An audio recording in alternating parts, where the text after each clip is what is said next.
Thank you. I actually don't have any slides. So I want to actually build a little bit on what Ira said. And from an academic medicine perspective, you all have discussed the merits and disincentives and the challenges and the caveats of sharing data.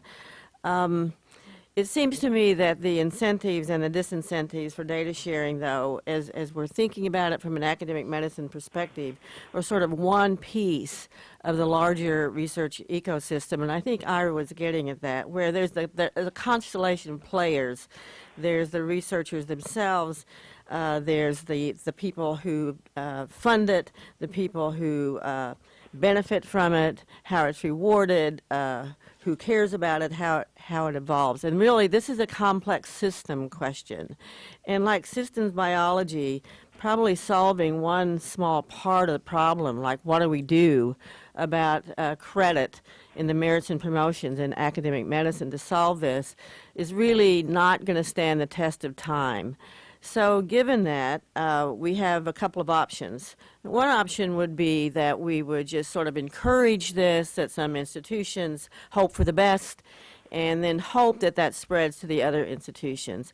I have a sense that that's not going to work very well. The second option is to sort of look at those bright spots, sort of think big, start small, and scale fast. So like the NIH partnership with the 10 drug companies, data sharing is part of that. Seeing how that works could be then spread. Or we could do something that would probably be more disruptive. And I have my eye on the exit in case I have to make a quick run out of here as I present that, although thankfully Ira sort of headed in that direction. So if you think about the current system and all that you've heard about it, imagine if we turn this whole system on its head. So the entire research community has skin in the game of this credit for data sharing, the researcher, the research team, those who generate the data and put up the upfront effort, those who use the data subsequently, the funders, the peer reviewers,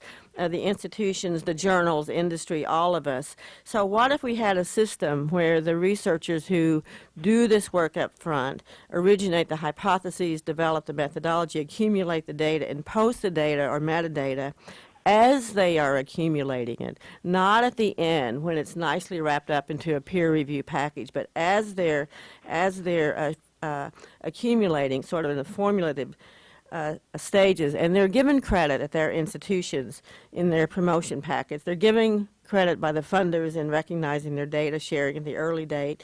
They're giving credit by the journals and publications. And what if we think about this notion of authorship, not just in who is working in this group, but how this group evolves over time. It's sort of a crowdsourcing collaborative model, so that the original creators, the secondary analyzers, all of those who are using these data, reanalyzing the data, disproving, reproving the hypotheses, all are part of this credit in however these data are published. It would look entirely different than it looks now. Everybody sort of is a co-creator, and so this credit also comes from sharing both negative data and positive data. So now we're sort of in a system where positive data are considered a success and negative data are considered a failure. So again, turning this on its head and recognizing, as many of you has pointed out, that there's some cost to this. So the cost shouldn't be just on the originators or the sharer or the secondary users. This cost should be inherent. At the same time, there has to be a way to evaluate this in a meaningful way and see how it's working.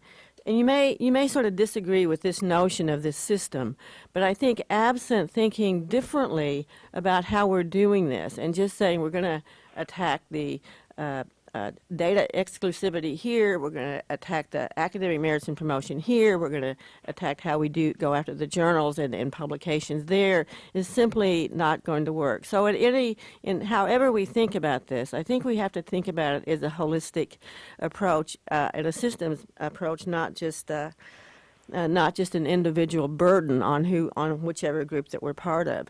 I also think this goes a long way to thinking about why are we doing this, and I think we are doing it. I know that there have to be incentives here, but I think we are doing it for the public good.